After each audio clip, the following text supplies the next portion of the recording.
In the course of the discussion today, we've already heard a lot about federal-provincial relations and the need for greater collaboration, benefiting from the opportunity for experiment amongst these levels of government. What are some of the areas in which you see federal-provincial collaboration working well, or examples of experiments at one level of government that could be usefully repeated by other parts of the Canadian ecosystem? Ray, I'll start with you. Great, thanks for the question, and it's a pleasure to be here today, everybody. From Alberta's perspective, I mean, we've got a couple of real obvious examples, and whenever we're involved in a major emergency in this country, whether we're putting out floods or fires, we have not only great interaction and communication with Ottawa, but with other provinces as well. And I think you really see how the country can come together in those situations when everybody's focused on dealing with the state of what we're dealing with over some of the last few years. It's just amazing to watch how all the public servants come together, how the different jurisdictions work together, the collaboration with the federal government and John's group in Ottawa. And it just really is an example. And we get a chance to, maybe good or bad, see it on a fairly regular basis over the last number of years.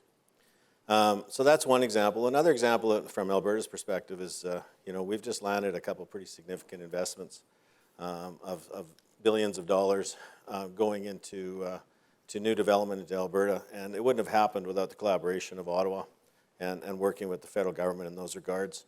They're going to lead to all the objectives that we're all after, and it's going to be a wonderful expansion. One example, we've got an airport or a plane industry development company that it wouldn't have happened without some of the work that Ottawa did with the European Union, and in those regards and moving forward on that front.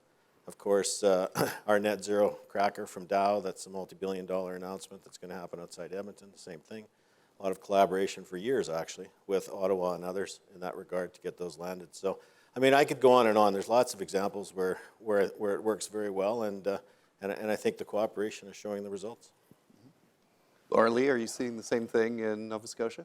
I'd have to echo what Ray has said, in particular around some of the disasters and the crises that we have been facing.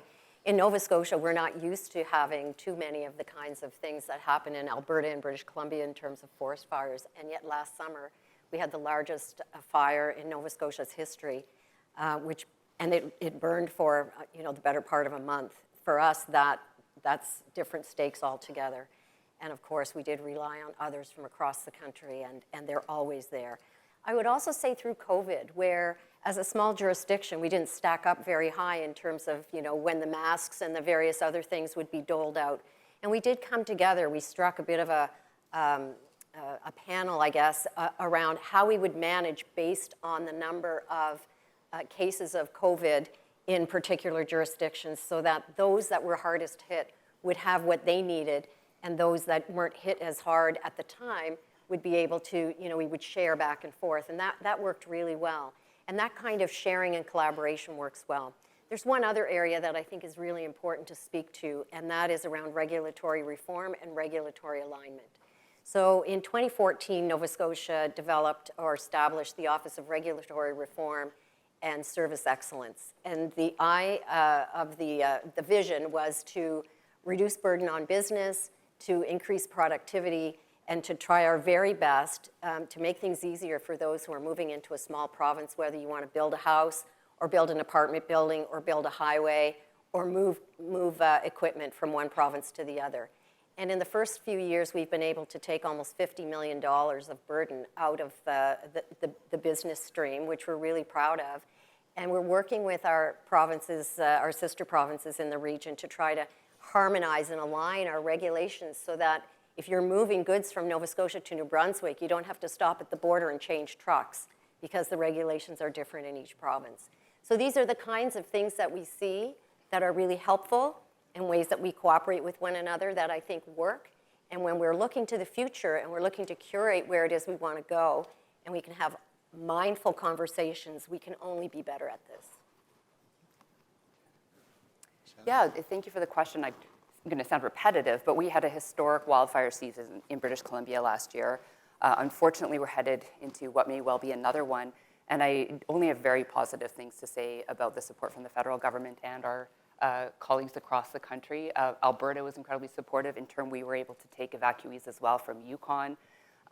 Huge support from the federal government, not only in terms of the Canadian forces, but through CIFC, which plays just a pivotal role in coordinating resources around the world and bringing them to bear where they're needed most. So just huge collaboration there. A couple of other areas, I echo the comments that Ray made about investments. The scale of some of these investments and the urgencies around them makes them too big for the province to be able to capitalize on its own.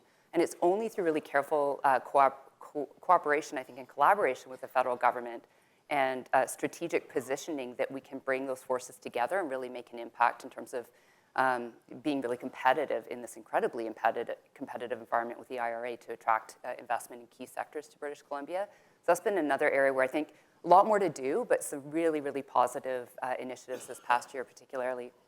And then lastly, for us in BC, as I know it's the case across the country, housing is just such an emergency and an imperative. It's likely the #1 priority in BC, although there are competing priorities certainly. And that's an area where I think there's been very strong collaboration with the federal government.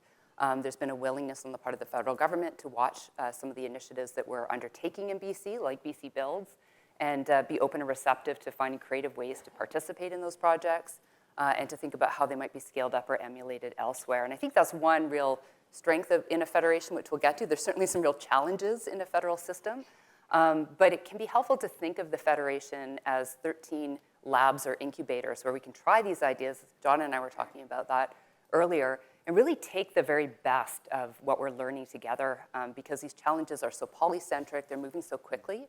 And I think federal states tend to have to put all their eggs in one basket in that regard. Mm-hmm. And John, from Ottawa, how does this all look to you? So, first of all, thank you for this panel, and it's great to get a chance to have this conversation. I guess a few things. First of all, I think we need to acknowledge that the overall context in which we're operating is incredibly complicated, incredibly demanding, and it's demanding on all levels of government. And you mentioned some of my background, which comes from more the international side, and I am really struck, actually, by the assets that we have in the context in which we're operating, because they're real. And they're real in the sense not only of us having things that people want and skills that people want, but we have institutions that are of extraordinary importance. And I think we represent some of those. And I think, inherent in any kind of federated system, there are always going to be different approaches that people will take, and that's kind of the nature of the system. That's why we have the structures that we have. But I'm really struck how capable we are of addressing shared concerns when they are evident and imminent. And there's been already the mention of COVID, and I think, if you look at the international comparators, this country did as well as anyone in responding to an extraordinary crisis in extraordinary times. And that was in significant part because the various jurisdictions that were looking to protect their populations were able to do so in a very rapid, responsive way. And I think that's 3 years ago, 4 years ago.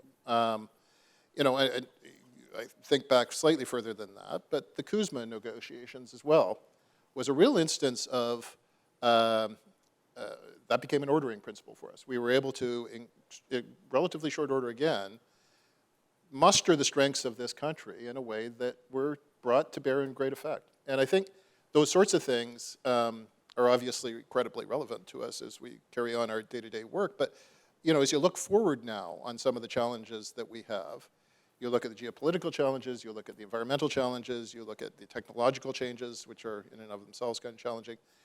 There's all sorts of opportunities for us to be mustering our strengths again and looking at how we can best respond. And we've got ample evidence that we're well equipped to do that.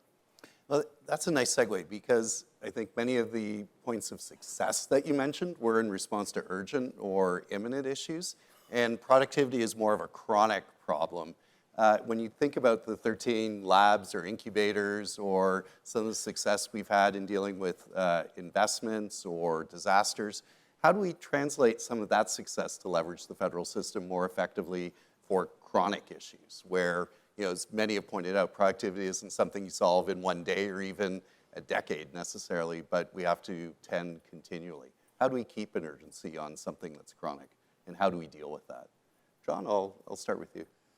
Well, I think part of it is we need to have a shared sense as to what it is we're trying to fix. And I think actually some of the issues I mentioned at the outset, those have pretty profound productivity consequences, like technological change. Take AI as a single example, and I know you had a conversation about that earlier today. That is a significant part of productivity opportunity for us, and you know, we need to think about what the implications of that are, whether it's, again, geopolitical, whether it's economic domestically, whether it's how we do our business as public servants and how we interact and provide services to the public. Those are all questions of the application of a technology that will have pretty profound effects on productivity and is moving super fast as well. So I think, you know, if we begin to look at specific issues where we can make real difference, and we've just announced a pretty substantial investment in the technology with the view to compute and in safety. But these are real opportunities for us to be working in the Federation generally as to application of the technology and the benefits that can have in terms of productivity. Laura Lee, you've been in this role longer than anyone else on this panel. Are there lessons from being the dean of the clerks that, you know, speaks to that way we pivot from the urgent to the chronic? No pressure. Not at all. I'll back down. I would say that after being in this role for 5 minutes, you get it. But what I would say is pivoting is a very good way to use this term. And I'll tell you a story. I was visiting a village in Guysborough County, Nova Scotia, a few weeks ago. And it happened to be the village where my father's people grew up. They ran the place. And I went there after not having been there for about 20 years. One of my great uncles ran the general mercantile, and there was everything in there from guns to bread, right? Everything in there. Another one of my great aunts ran the inn and the gift store. Another great aunt had the post office, and her husband had a mink farm, and it was at a time when that was a very popular thing and very rewarding thing to have. And my grandfather was a fisherman. And I drove into that community. None of those things exist anymore. Barely anybody lives there. And I got to thinking, because I knew I was coming to this panel about the shifts and how small our world has gotten, how satisfied we've become, whether we've become complacent with it or whether we have just culturally grown in a direction that we can't move away from. Some of these things I think we need to look at in order to answer our questions. And I feel as though when you think of the constructs that established even federalism, how many hundreds of years ago, and where we are now, and have we actually grown with the trends over the years to bring us to a place where we even understand what the definition is, or particularly what it is we're trying to tackle. And I always say to my team in Nova Scotia, we can't boil the ocean. So let's look at this one thing at a time. In our province, what can we do? In our region, together, what can we do? And then in our country, what can we do? And what does that continuum look like? Or is there a continuum there that we can all lean into really hard? And I think having these kinds of conversations and provoking the kinds of thinking that it is we need to provoke to know where to start and how to define it, to John's point, is very important. And I think it helps inform us so that we actually know where to begin and we're not just scatter shooting. And so there have been so many great ideas and very, very smart people, far smarter than me in this room, that spoke already today, who I think would have a really good bean on, you know, what are the things we should start with. And, you know, I think my fellow panelists will probably have some good ideas about that. Ray, where do you see some spots on the continuum where we could do better and leverage the system more effectively? Yeah, you raised a great question in that dealing with day-to-day activities versus some event that kind of pulls us together. We always succeed when we get pulled together, and having those common themes is certainly trickier when you're looking at the non-emergent events, but the kind of the day-to-day activities. It's been mentioned by many speakers this morning, and everybody in this room knows this. We're such a large, diverse province. It is challenging sometimes to find those commonalities, and I think that's the piece that we need to start in for sure. And I mean, we've all had lots of examples of this happening, but we need to do a better job of it for sure. No two provinces' economies are driven by the same factors or variables. And I mean, that makes it a challenge for us at this table and makes it a challenge for John out of Ottawa as well, that we're all so unique and driven differently in those manners. So you can't just kind of say that, this square peg goes into this hole, because we all have round holes and they're all different. And I mean, it's just that opportunity to be able to work together and land on some of those common factors. You're never going to land on all of them, but some of them that can drive and overcome some of the obstacles that we're facing right now to allow us to expand. And I mean, it's been said this morning, and lots of people have talked about it, we're a very large geographic country with a very small population. And I mean, exporting and foreign investment and capital investment are critical to our success. And, we have to keep those narratives in mind as we're having our conversations around this. And where's our strengths, where's our opportunities? We're going through a transition in the country in areas. How can we be the best at that while still maintaining the success that we've had and learned from the past?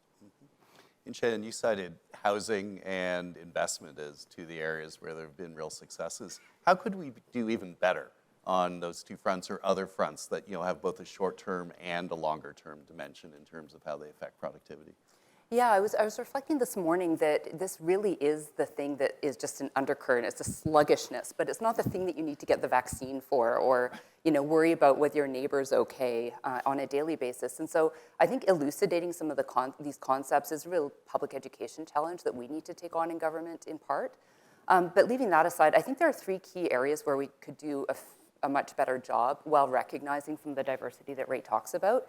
Just very broadly speaking, one of those is reducing internal trade barriers. We heard a little bit about that this morning, but there was an IMF report from 2019 that quantified, or I guess to put it positively, identified that opportunity as $112 billion to Canadian GDP, which is sizable, obviously. Things like recognizing credentials across the country, which is something we're still in nascent steps about, streamlining our permitting processes, professional and regulatory reliance, both with the federal government, but also among ourselves. I mean, these are things that we need to do in order to make this a good place to invest, regardless of where companies and that investment lands. It just sort of needs to be table stakes in the world that we're operating. And I think there's some areas where, regardless of where we are on the ideological spectrum across provinces, we all agree this is a barrier. We hear about it. And I hear about permitting in pretty much every single meeting I'm in, one way or the other. So that's one. The other one is in immigration. We know that we need immigrants to be able to thrive. We need to attract the brilliance and diversity of people around the world for many, many reasons. But when we invite folks here, we need to make sure that if they have the kind of talent and training and skills and expertise that we want, that we can deploy them to their highest and best purpose as quickly as possible, wherever that may be in the country. So that's obviously foreign credential recognition again. It's also equivalencies. It's fast-tracking getting those people in working environments. And we tend to do that on a provincial level. We're all working on that. But we haven't, I think there's a role for greater federal and provincial integration there. And then for folks who don't come with those skills and training, we need to figure out how to get them up to speed as quickly as possible so that they can take advantage of all the wonderful things about living in Canada. And frankly, we can benefit from the productivity that brings us. And then I guess lastly, continuing to be very strategic about investment. We live next to the elephant, as was famously said many times by many politicians, one in particular, but particularly thinking about the IRA and where that leaves us making these strategic investments. I think where we've seen success, and again, Ray's talked about this too, is where the federal government and provincial government can agree strategically on a couple small number of industries or sectors where we have a huge competitive advantage, either through our skilled workforce, our access to resources, our access to education, or from existing opportunities that are different in every province. So that conversation would be different in every province. For our part, we've had very constructive conversations with the federal government.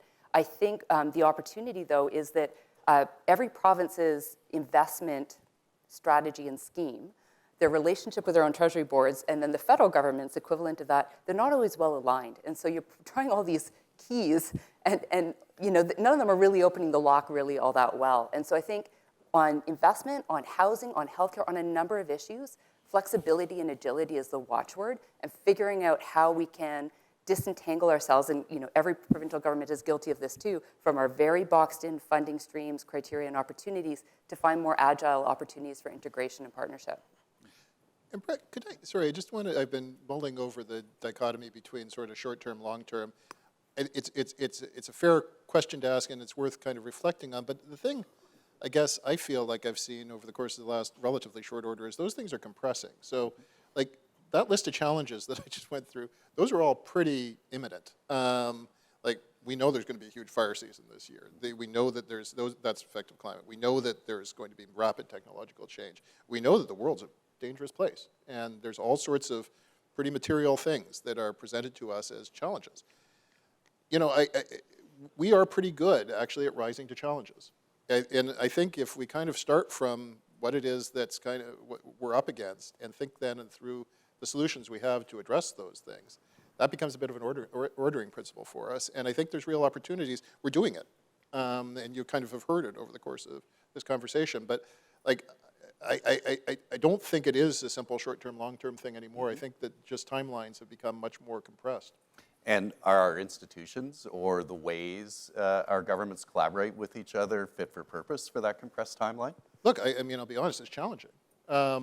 These are big, big problems. They're multi-stakeholder problems in the sense of, even within government, Shannon was mentioning this, we've got all sorts of players who are relevant to pick a topic. But you know, I will pick a topic. The specific one, you know, if you think of, this goes back to my previous job, but critical minerals. This is an area where I actually don't think we have a huge debate, that we need to be sort of thinking about how we can deploy the resources that we have in a way that is respectful of our environmental protections, respectful of the relationships we have with First Nations communities, but also conscious of the fact that there is massive international competition and massive demand for us to figure out how we do this so that we can apply the technologies we need. That's something where, at least in our jurisdiction, what we've been trying to do is make sure that we know what the universe of decisions is and make sure that it is coordinated as possible, not necessarily to try and boil the ocean, but to think at least that if we're talking to our friends in the provinces, we've got ourselves coordinated, and that we have sort of a shared set of objectives as to what it is we're trying to achieve. See, my colleague Paul Haluka is here, who's, in my world, I've asked to sort of be responsible for this, because I think, you know, take an issue-specific thing and think about then how you try and solve the problem. So Laura Lee, you've got real experience at that kind of coordination at the regional level. What has worked there, or what do you think could be expanded up to the national level? Yeah, I think John has just nailed it. We have to have really honest conversations, and they need to be crunchy sometimes.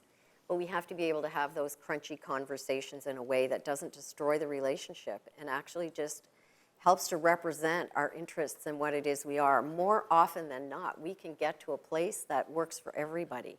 But if we're not feeling as though those conversations can be had in safe environments, then we don't have them. And I mean that not just between the provinces and the federal government, but even amongst the provinces, that we can talk about things that will work for all of us in a manner that I think gets to the common, wherever we can hit our common ground. And then those areas where we have differences, we can approach those things in different ways and try to work through them on a different path. And that, to me, has worked the very best. I know in Atlantic Canada, you know, if you put us all together, if there are Atlantic Canadians here that don't agree with me, they might throw something. But I think that we can do so much better together. And I think about this as we approach healthcare and we look at the healthcare challenges that we're having in every single jurisdiction in the country. We all need doctors, we all need nurses, we all need allied health professionals, we all need paramedics, we all need better processes and systems. And so why would we not, in a geographic area or a region the size of, say, Maritime Canada, why would we not pool those resources and have some of the very best for a relatively small population insofar as it compares with the rest of the country? So these are the kinds of conversations I think we need to be brave enough to have and brave enough to bring to our political masters and brave enough to actually try and see what kinds of a difference it might make for Canadians, because I think at the center of the conversation always has to be, what do Canadians expect, what do they want, and what do they actually deserve? And we can sit in rooms like this and talk about policy development, but when it really matters, what do Canadians want and need? And so these are the conversations, I think, to John's point, we have to have them more rapidly, and we have to not be afraid to iterate, because before we get the chance to try, we've got a change in government, and then we've got to start all over again. And that's a very real part of our worlds that we haven't really touched on here, but it's a very important part of Canadian democracy that we have to respect. So these conversations, I think we have to be fearless in approaching, understanding we might not agree this time, but it's not going to break the relationship. So, Ray, how do you think we institutionalize those conversations to make sure that crunchiness, that granularity, and that persistence between governments happens in the kind of conversations Laura Lee talks about? They're happening. We've had a few crunchy conversations. Yeah. I think the big thing is, and I applaud the PPF and Ed for having a session that's focused on productivity. We need to talk about productivity more. And the reason we need to talk about it more, and it's a very broad word that can be defined numerous ways, but we need to talk about it more because the standard of living in this country is dropping. And we have to reverse that. We have to get that back to where it is, or stop it from continuing to go down that path. We are having those conversations. And, I think one of the things that we can all do, putting some form of urgency, and John's right. I mean, there's so much going on in the pace of change and the pace of policy development and the pace of implementation between, 13 jurisdictions plus Ottawa is just, it's incredible now how fast it moves and how broad and reaching out to all the stakeholders and how important that is. But I do think one thing we can certainly do is I think we need to make it a priority to consider capital investment, productivity measures when we're designing those policies. Lots of times you can get into a policy and you can start working on it, but you've got to keep asking yourself and coming back when you establish your principles of that policy. What's an important principle? And this needs to be an important principle when we develop all of our policy to guide our thinking as we go forward. The other thing, too, is the to be able to operate the policies that we implement. Lots of times when I talk to people, I use an iceberg as an example. When you develop a policy is what you see above the water, but the real crunch of a good policy is all the operations and the implementation of it, which is under the water. And that takes a lot more work to be able to operationalize a policy than develop a policy. And when we're developing our policies, we have to make sure we're constantly talking to people, understanding the impact this has on industry, on individuals, and understand how do we implement it, how do we operationalize it. A policy rarely goes sideways on itself. It goes sideways when it gets implemented or when it moves forward. And that's because you didn't spend the proper time analyzing it from an operational perspective and understanding how that works. And as we talk about red tape and as we talk about streamlining systems and working together, we have to make sure we spend that time on there. So from a summary of being able to prioritize the capital investment as a factor and to understand how do these operationalize some of these policies we're developing is so critical as we go forward. And it's not an easy stake just with the pace that everything's happening nowadays, but I think those are a couple things that we could really do and change and have these conversations much more common across the country all the time to figure out ways that we can get better at it. And Shannon, thinking again about those 13 labs or incubators, how do you ensure that talking amongst them actually moves to action, that the best examples of success get implemented in different ways, maybe in different circumstances around the country? I think that's a great question, and I'm going to be candid. I haven't been in this job all that long. I don't think our mechanisms are amazing. We have a clerk meeting later on this afternoon. We meet twice a year. I know for all of my deputies, they meet with their FPT counterparts, maybe once or twice a year. But even that reflects a lot of the silos that we each have in our own governments, where we treat one area as its own thing, and we don't look at the whole of the parts, and we don't look at the polycentric nature of these problems. Like, there is good reason to think that housing should be meeting with the ministries of transportation, should also be meeting with health and justice, public safety. All of these things are so much more integrated. So I think there is space for better mechanisms.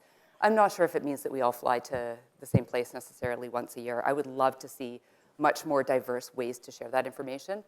In my past life, I started in the public sector along with a great team, the Civil Resolution Tribunal. So first online, little corner of the public justice system. Well, I was flown around the world by different governments that were watching what we were doing in British Columbia and very, very excited to implement it.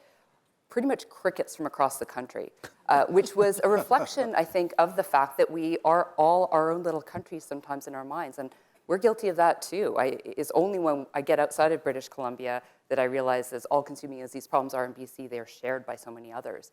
So I don't know if we have great communities of practice to share those informations or those success stories. And I think when we do share them, we tend to do it using pre-COVID methods of communication and really as very specific use cases in a siloed arena. So it's a bunch of complaining.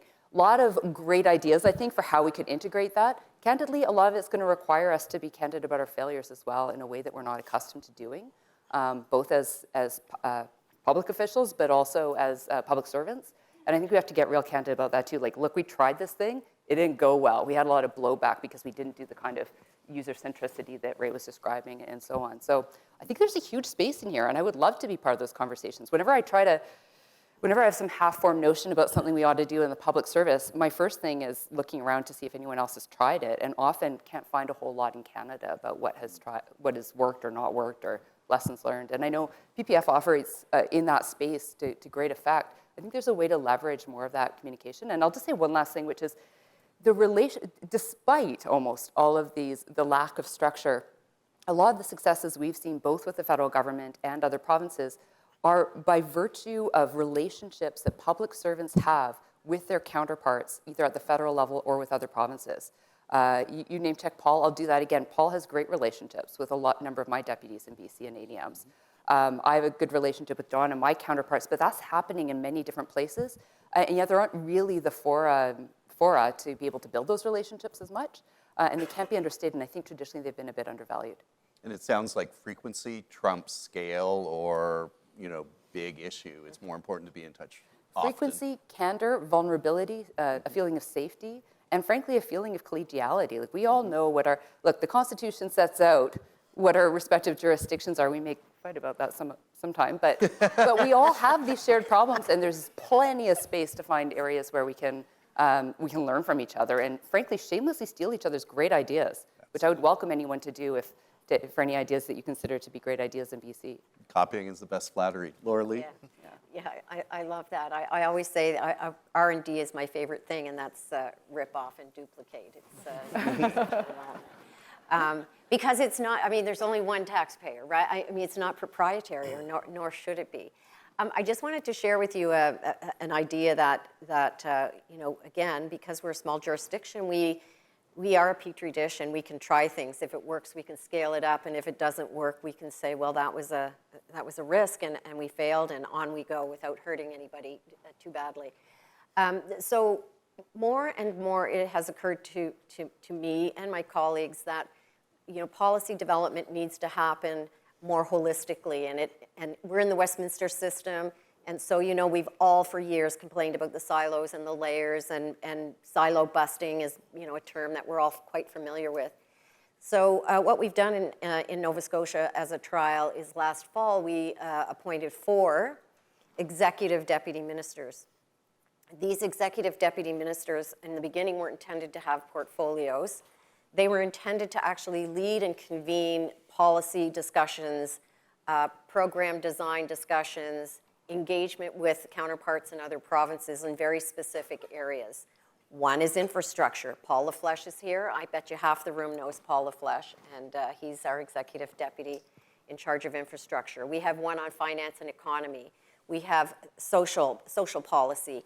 And then we have one who we rely on for specific relationships, convening relationships with universities, with other provinces, with the judiciary, and various other things. So far, this experiment is actually helping us move far more quickly in making sure that the left and the right hands know what they're doing. And it's exciting because we've started slow inside of our own house. We hope next to reach out to the Atlantic provinces to have conversations in similar ways, to share what it is we're doing in those key areas, and so on and so forth. So along with the FPTs, a lot of FPT tables have committee tables, but would it not be just marvelous if, aside from the FPTs, we had policy thinkers who had depth of knowledge, who had some good continuity across the country in ways that would survive changes of government, changes of clerks, because we change all the time, changes of deputy ministers, in ways that would help us keep the conversation going so we didn't have to start over again every few years. So that's one thing I think we're hopeful might contribute to this discussion in our own way. And I'm sure that there are other jurisdictions that have other fabulous ideas and are doing things like this that we could perhaps link into and learn from. So you touched on interprovincial trade barriers earlier, and there can be no conversation about federal-provincial relations without touching on this proverbial topic in Canadian politics. A few years ago, Alberta took a bold move by unilaterally dropping many barriers to trade, which warms an economist's heart again, because that's entirely consistent with the theory that you gain from dropping your own barriers, not from getting others to do so. We've seen some other provinces copy that in some ways around recognition of healthcare credentials, for instance. What do you think allowed Alberta to take that step, and how do we create the conditions for other provinces to follow? Yeah, thanks for that. Just so the room knows, we dropped probably 80 or 90% of our exemptions or restrictions that we had across the country. I think we're literally 4 or 5 or 3 or 4 left in the province. The driver was similar to what we're talking about. It was, how can we present the province to the world to be one of the best to attract investment and to enhance our productivity and move forward? And we did numerous measures at the time. Taxes got dropped. All of our exemptions or restrictions and free trade agreements got dropped.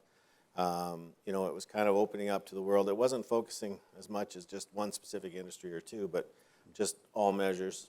We started our red tape reduction, which we've eliminated about 33% of our regulatory burden over the last 4 years. And we have focused on, what do we value success in that regard as to time? How much time does it take for a company to go through the process?